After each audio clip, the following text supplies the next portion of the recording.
Hi there, welcome to the 9th workout of the 30 days of 30-minute rows, or the 9th day of my blog of growing this beard, but don't worry, I'm shaving it off in a few days. So you'll probably have noticed that the way I make my rows interesting on this series is really just that you row for a certain amount of time and then you do 30 seconds of something different, and there's no change today. What we're going to do is we're going to do 4.5 minutes at 22 strokes per minute and then 30 seconds fast. Okay, I really want you to get that stroke rate up and your pace up for that 30 seconds. Then you're going to go back to that 22 strokes a minute, and then you're going to go back to the 30 seconds, blah, blah, blah, blah. And you just keep repeating that until your timer says 0, okay? That's how you get through the 30 minutes. I'll talk to you about the actual pace that you're going to do it at during the warm-up though. So let's get into that warm-up. Right, so we have to set up our machine first. I'll get through this as quick as I can. On a concept 2, that means setting your drag factor to where you want it to be. If you don't know about drag factor, just set it somewhere between 4 and 5, okay? Too low on a concept 2 isn't a problem. Too high is, that's where it starts to get a bit grabby. Which is where what I want to say about those of you that don't use a concept 2. If you just have a resistance setting, set it to a weight where you get a nice feel from the stroke, but you don't have to like grab and pull at it in order to get the machine to move. Next up, if you're able to, please set your monitor to eye height so you don't have to look up or don't have to look down, both of which ruin your posture. And finally, if you can change the height of your foot plates, then please set it to a point where you can come to the front of the machine with your shins pointing vertically, okay? If you're set too high, it can get a little bit tough to get there. If you're set too low, you can go scooting past, and it kind of just changes the angles, and you can have a little bit of a power leak, and if nothing else, it's going to be uncomfortable in your little toes too, and we want to make sure and have nice comfortable tootsies. I don't know why I'm suddenly gone very Scottish, but let's start now. I sound like Mrs. Doubtfire now. So yeah, we're going to do this warm-up. We're going to run about 20 strokes a minute, and I want you just to start with enough of a push of your feet, as though you were standing up from a squat, maybe holding a cat or some shopping or something, okay? So a wee bit of power, but not loads. And you're going to work on pushing with your feet and your hands connecting to the machine, all right? So here we go then. In 3, 2, 1, let's warm up. Yeah, let's warm up. So, I had a really nice sausage pasta tonight. I think this is why I've gone a little bit hyper. Oh, it was tasty. So, what I want you to think about is pushing with your feet at the same time your handle connects to whatever makes your machine go, okay? So in my case, that means the flywheel of my concept 2. So I push my feet at exactly the same time the handle connects. And to help that, I've got straight arms and a forwards tilt, and that just helps with that angle to make sure that as I push with my feet, the hands connect. If I come in leaning back, it's quite tough to do, to get it right, whereas in that forward lean, I've got the angles right. I just rolled over something, I think, because my seat's now making very strange noises after that example. Right, so if you've got your timing sorted, I want you to just push a little harder with your feet, but keep the stroke rate. So you should be going a few seconds faster. If you have a 2K training pace, that means around about 2K plus 18. From an effort point of view, about 5 or 6 out of 10, or as though you were walking up 10 flights of stairs. So heart rate is up, breathing rate is up, but it doesn't feel like you can't continue. This is a warm-up after all. And then, for the 22 strokes a minute section on today's row, I want you to go about 3 seconds faster than you are rowing right now, okay? And then obviously the 30-second sprint is you just go as fast as you can. Right, 2 more strokes, and we're going to put 1 foot on the ground. So take it out the straps, put it on the ground, continue to row. And don't worry, your pace is going to drop quite a lot doing this. Don't try and chase the pace that you were just rowing at. Just concentrate on that timing between the push of your foot and the handle connecting at the same time, and then your body angle. Let's swap feet. It's easier to get into that body angle, that lean to like a 1 o'clock position to the front of the machine, because you've only got one leg strapped in. You don't have the other one suddenly then creating a like a spring as you kind of come forward, so it should be easier to hit that angle, I hope. Right, both feet in. I'm going to tighten my straps this time. Legs straight and row with your back and arms. So that means you swing with your back first, and as you connect the handle to the machine, you then pull with your arms. Okay, so you're not pulling first, you're swinging your back. And then when you're done, handle away and then rock forwards. Okay, so rock, pull, push, rock. Rock, pull, push, rock. Okay, now let's roll to the front of the machine with forwards, tilt and straight arms, and just push lightly out from the front. This is your last chance really to isolate and work on that connection timing of your foot press or your leg drive and the hands connecting to the machine. And it also helps you to get used to holding that forwards tilt and straight arms as you drive. That you hold it. Okay? There we go. So that is our 4-minute warm-up done for today. The main session's about to start, and as I've been doing this whole series, I'm going to wind back to the video that I recorded last year. So you'll see me doing it with less beard last year, and then I will join you at the end for a cool down. Okay, so enjoy your half-hour row.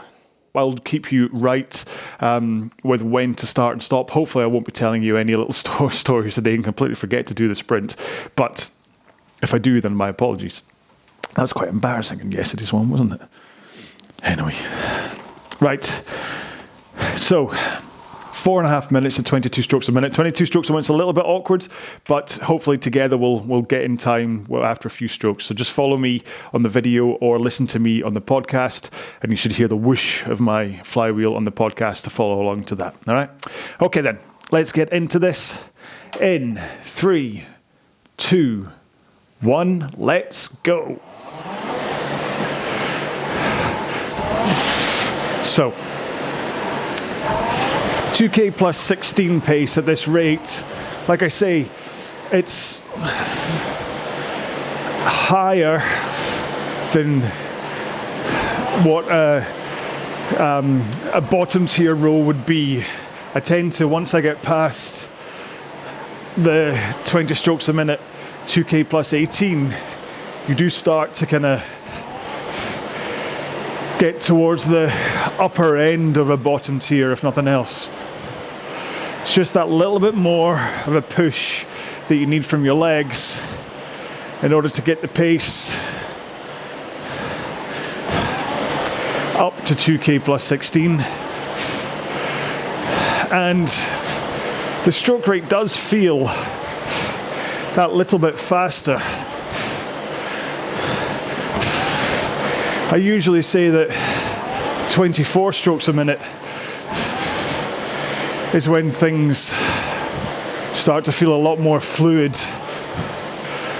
and that you're not needing to slow down any phase of the stroke. But actually 22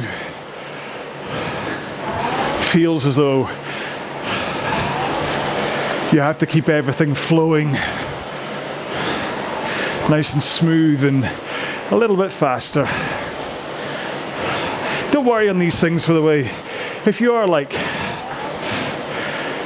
23 for a while or 21 for a while, don't stress too much about it. It can be really easy to chase numbers all the time and let them be the kind of what you base your motivation and success on, like the precision of it. But as long as you're not like 3 or 4 seconds off or 3 or 4 strokes per minute off constantly, then don't worry about it. Unless you're trying to do this thing, they call it OCD rowing, which is about getting a perfect screen of intervals that have exactly the same stroke rate and pace and distance. That can drive some people mad. If you row a 30-minute row set to 5-minute splits and try and make them all identical, you can go years without it happening. Right, so we've got just over a minute to go until our first sprint. But I do want you to get the stroke rate up there and your pace. It's important that you see a kind of spike in pace, rate, and probably heart rate too, if you come back and analyze this row. Because as much as I'm saying, don't be a slave to the numbers, the numbers are still really useful to look at after a row to see how you got on. Right, so we're going in 3, 2, 1. Here we go. Really take things up. So I'm kind of round about my 2K stroke rate and just slower than pace. 3, 2, 1. Ease it back down. Now if you did the Halloween row along with me when I was dressed as Wolverine, you'll have also already done very similar to today's row. Can't remember what was it 27 seconds or something, the sprint I had on that one. Can't remember why. Or was it 21?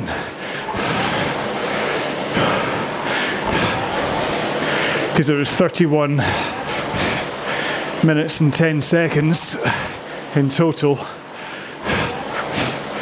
And then to make the full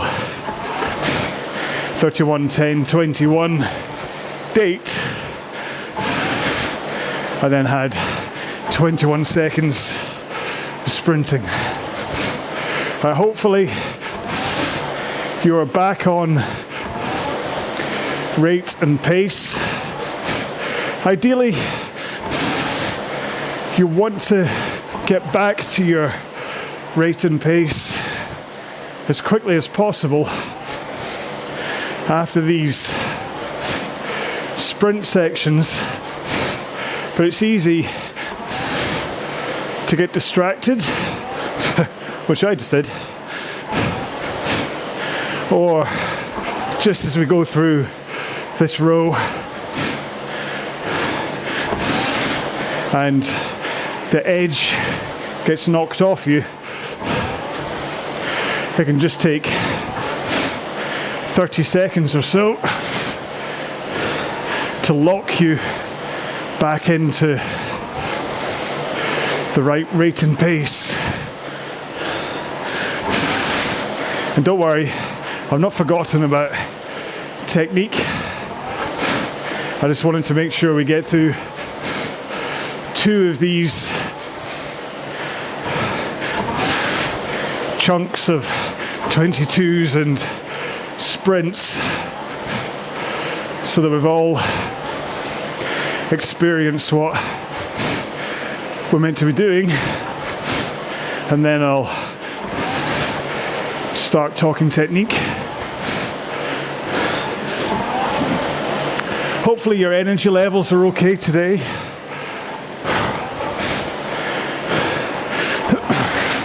This is day 9. It is day 9, isn't it? Yeah. For me, for doing these in a row, which isn't too bad. I think I'll often do like an hour's worth of rowing in a day, so because it's only half-hour sessions, as we approach a third of the way through this, I'm not feeling worn out yet. The good news is I don't have a bike race tonight, which I think was my undoing on session 2, or certainly for session 3. Okay, so in 20 seconds time, we'll get a bit sprinty again.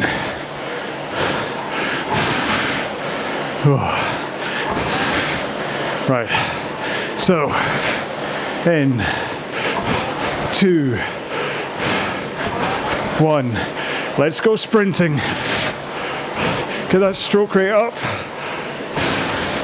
Push harder. More force from your legs.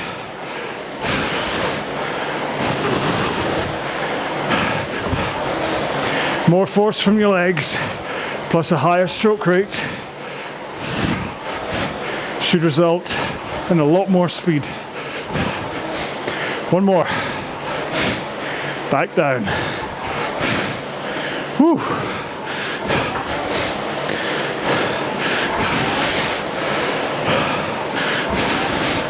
Now try and get back in to that 2K plus 16 pace again.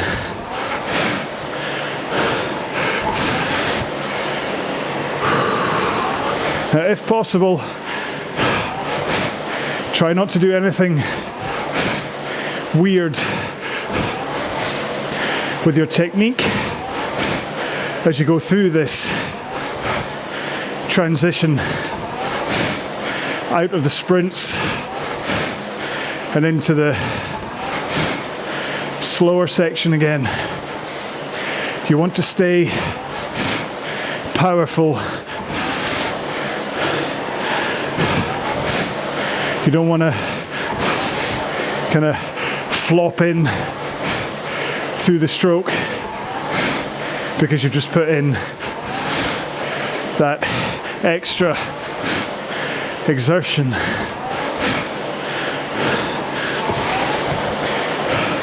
Just remember, nearly everything you're doing power-wise, the attenuation comes from how hard you push with your legs.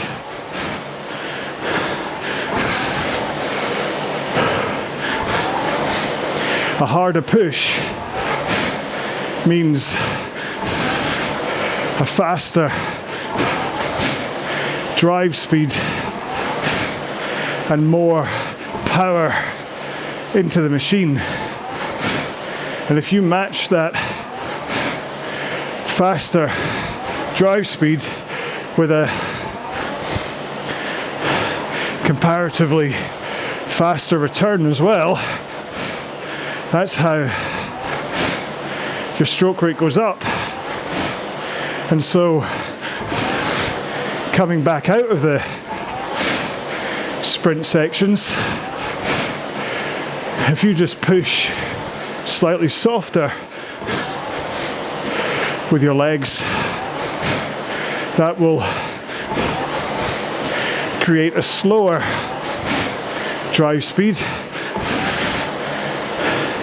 And if you slow the recovery too, then hopefully that is how you get your stroke rate down to 22 strokes a minute and the pace down to 2k plus 16. Now, hopefully you've clocked on to the fact that I'm saying it's all about legs. It's not about pulling harder or softer. If you have good technique, what you should find is that it's just about the force that goes through your arms as you push harder or softer. That tension against the handle is higher when you push hard with the legs at higher rates when you're trying to go fast. It should feel easier as you drop down the stroke rates to slow down. Okay, 10 seconds to go. 2 more. 1 more. Let's go sprinting. See how the drive speed increases. So it's faster than it was before, and my recovery is faster than it was before.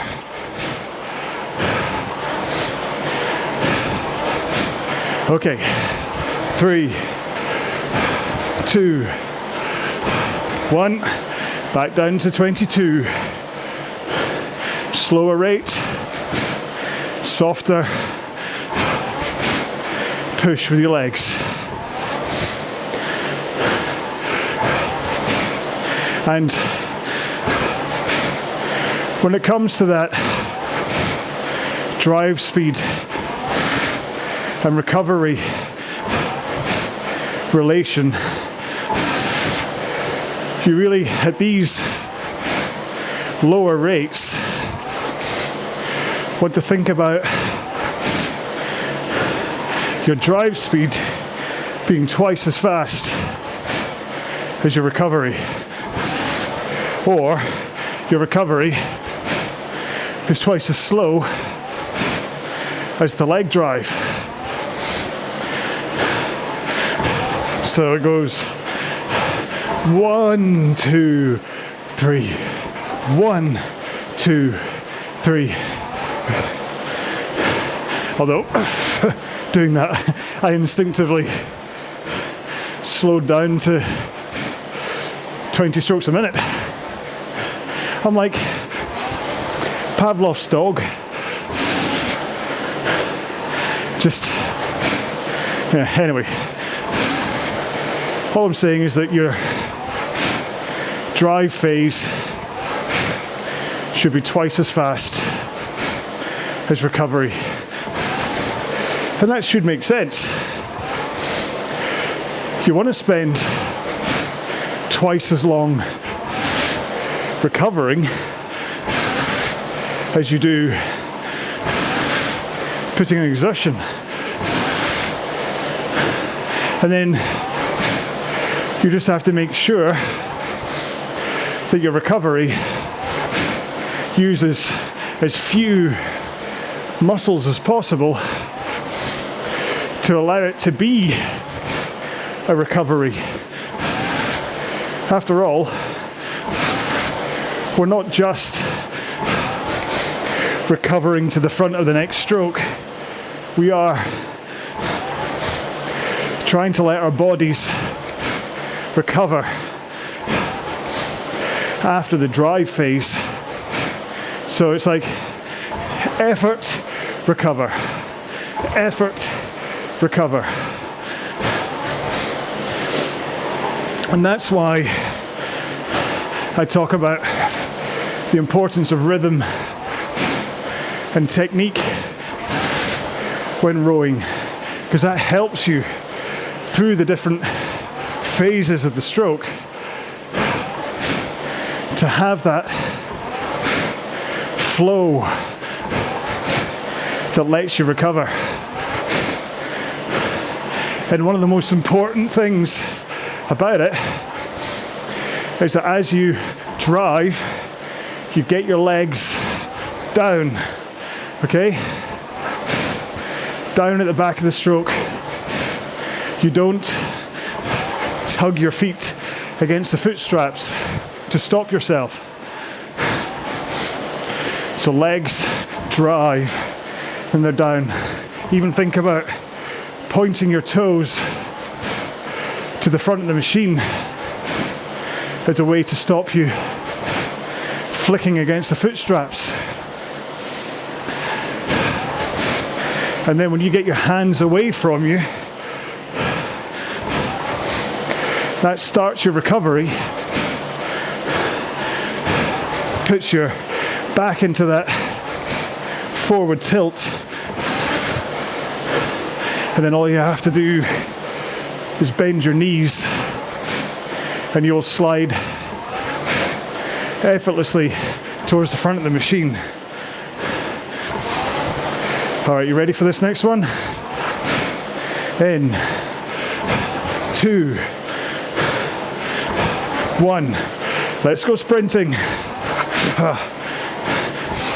That's today's hashtag right there. Let's go sprinting. Get the rate up, handle comes into your chest, and then straight back out in the same rhythm. In, out, in, out, in, out. 2 more. 1 more. There we go.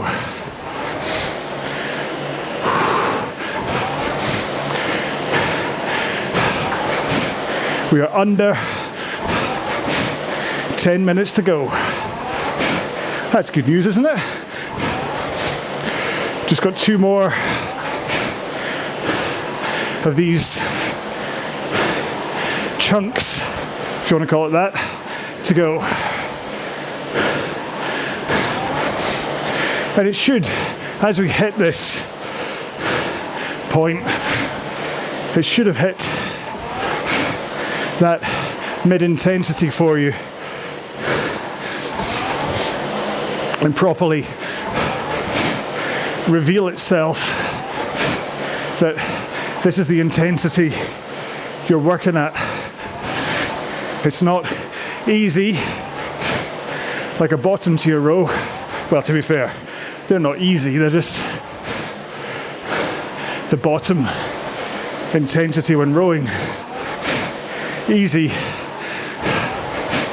is sitting on your couch watching reruns of Quantum Leap. There's a reason that I bring up Quantum Leap today, because just as I was about to come out, there's a news announcement that sadly Dean Stockwell has passed away. He played Al, in case you're like, who? Wonder if he enjoyed his time over the past 30 years or so with people tapping their phones in front of him and asking if it was Ziggy.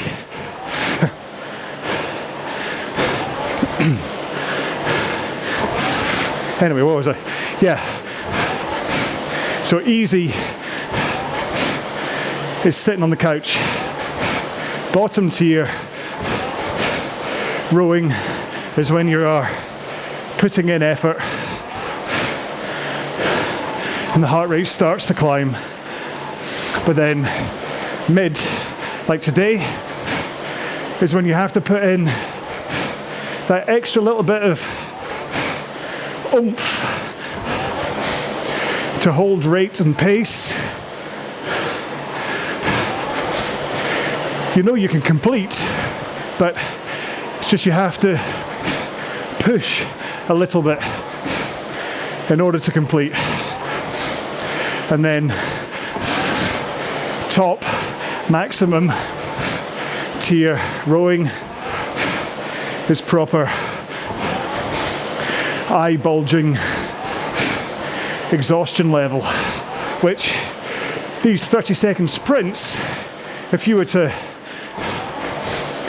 hold them at that sprint pace for much longer than, say, 3 minutes, they would then become top tier sessions.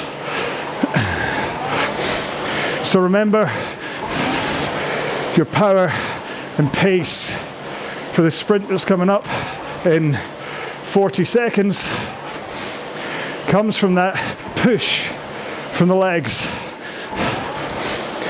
Keep that forward lean of your back and straight arms as you push the machine away from you.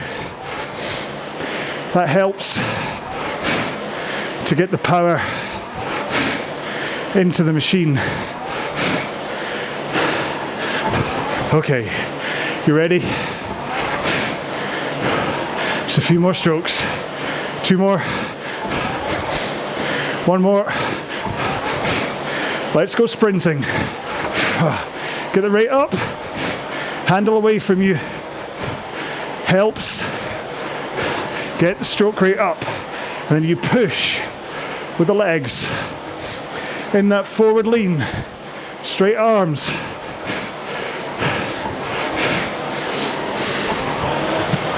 Almost done. 3, 2, 1. Back to 22s for the last time. Try and really focus on getting into that pace as quickly as possible. You're not meant to slow down so much that you end up taking a rest. It's just about keeping the intensity up there in order to keep this at that mid-tier intensity. Now if you find or found fatigue has started to set in, then it's time to just do a sit rep on your technique. So you slide forwards till your shins are vertical. Knees are as wide as your armpits, okay? It's the best way to describe it. Not together, not outside your elbows, but they would be in your armpits if they were low enough. But you have a good posture up on your sit bones. Powerful, braced core and lumbar area. And that keeps your armpits away from your knees. You are tilting in to a 1 o'clock lean, hinged over your hips, with arms straight, chin neutral as you look straight ahead at the monitor. You're not looking up, you're not looking down. And then you push your feet into the machine to push it away from you, holding those arms straight and your forward lean. If you sense that you are grabbing with your arms, then as you come forwards, a slight outwards rotation of your elbows may be enough to keep them straight as you drive with the legs. And then keep that leg drive going in the forward lean, arms straight. And once your legs are about halfway, that's when you finally swing over your back from that forward lean to the backward lean, and then pull in the handle to come to a finish. So you're not pulling until the end. So it's straight pull, straight pull, straight pull, and then let your arms bounce away from you so they get nice and straight. Your back rocks forwards, then you bend your knees to return. Okay, 2 strokes. One more. Last sprint. Come on. Can you see the best numbers so far? I already have. Can you go faster? More of a push. Really explode out the front. Push. Almost there. 3, 2, last one. And we're done. Thank you very much. C'est fini. Oh. I told you those 30-second chunks would make that an interesting row. Anyway, I hope you enjoyed that one. It certainly was a good old workout from me. Right, so we might as well get ourselves into a 2-minute cool down. I'm flanneling just a little bit here to give you a chance to have a drink and just to kind of mop up any sweat that may have just gushed onto the floor. What an awful way to put it. Dripped, fallen, glanced to the floor. Right, it's funny how the last time going into the warm-up I was being Scottish, and now I'm being terribly English with glancing the floor. Right then, let's start our cool down. Okay, here we go then. In 3, 2, 1, let's go. Now remember, this is a cool down, so I didn't say properly pace-wise, but do this round about what you're doing your warm-up at, okay?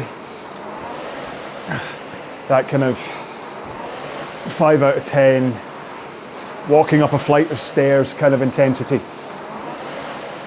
And then as we go through this cool down, you can ease off the power,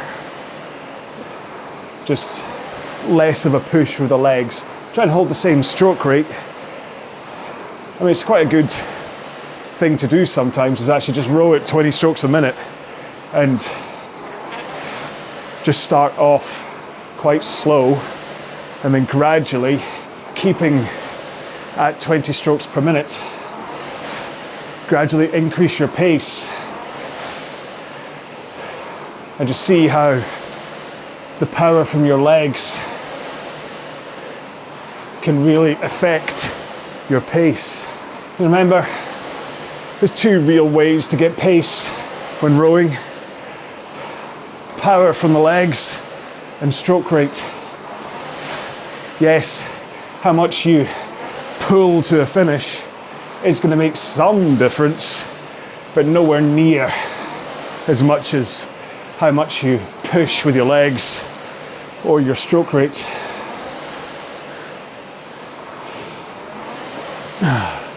Right, where are we? So make sure and ease off that power as you come in to the end of this 2 minutes. Make sure that you're kind of settling in to a lower intensity, ready to do some stretching. Right, here we go. Now of course, don't worry if you don't have time to do any stretching. I'm not going to shout at you, but I do suggest that you at least stretch your quads and your hamstrings at one point. Not in the shower, I don't want you to slip and fall over, please.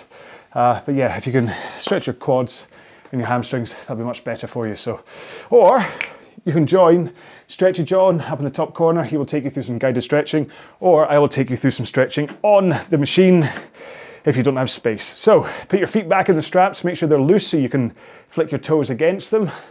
Legs nice and straight, hands in the air, and fold your body down towards your legs, okay? And that folding action should have put a really nice stretch down here in your hamstrings. Yeah. I just went through my head how I'm just saying the same thing in these stretching things all the time. But it's important. If you don't have that stretch in the hamstrings, you've either not got that fold right, you're either not coming down far enough. Don't hold onto your ankles and pull yourself down. No, that's a bad idea.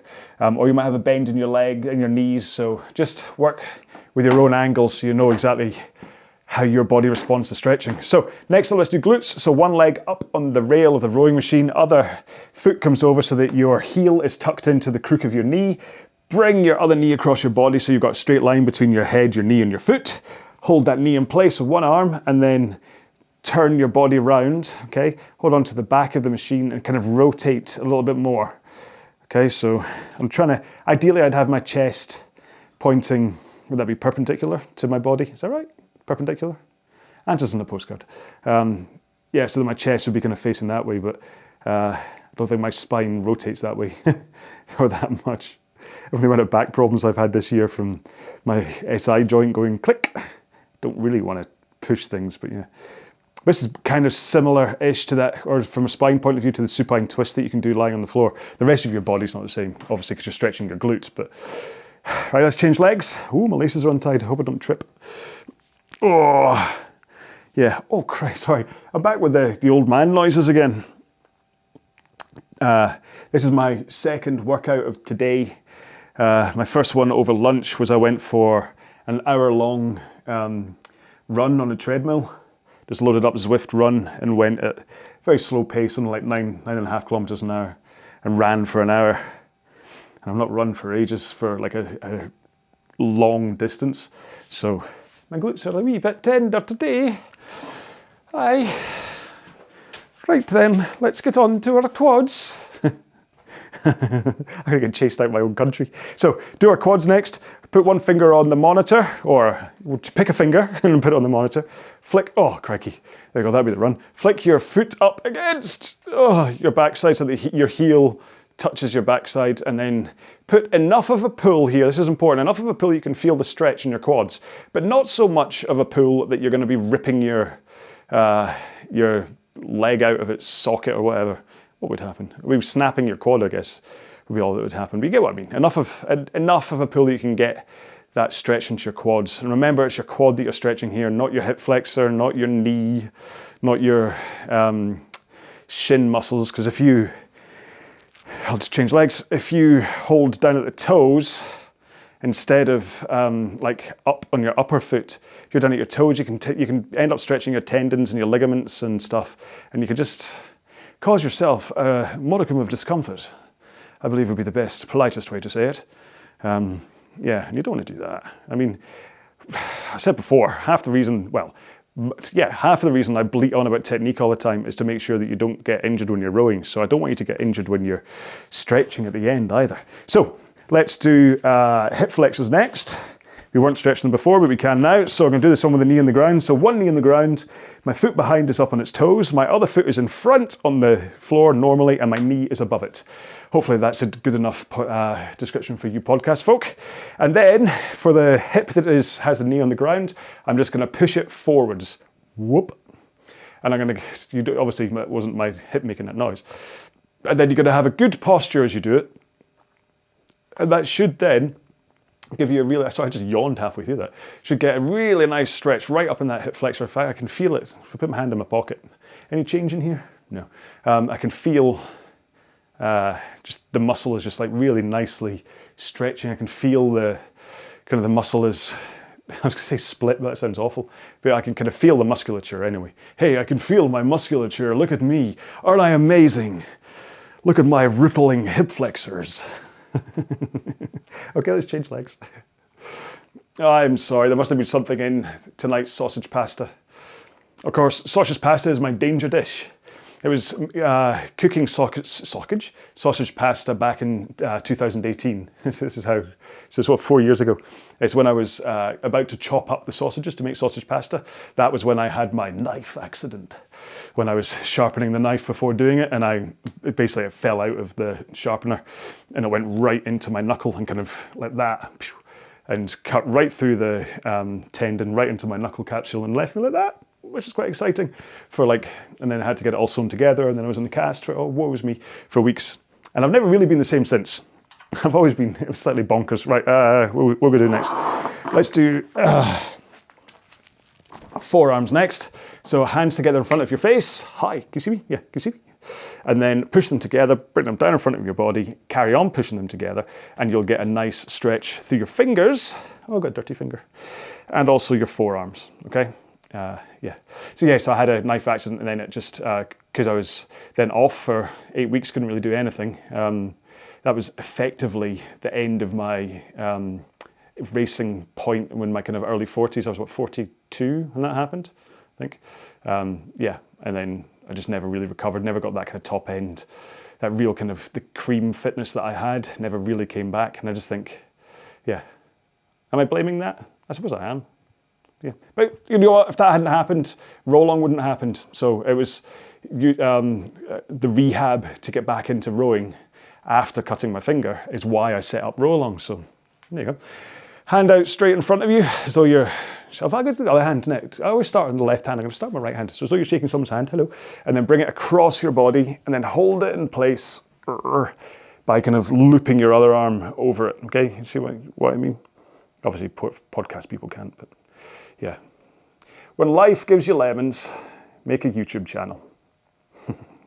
Actually, that's not that bad. The amount of YouTube channels that are out there that are probably similar. It's like someone's been, like even I was watching a video today by Lewin Hines from the Broken Oars podcast. I was watching it because he was reviewing indoor rowing channels. So obviously from the narcissistic point of view, I fast forwarded straight to his review of me. But even at the start of that, swap arms, at the start of his video, he was saying, oh, I was meant to be racing in a 4 today. I think it was a 4.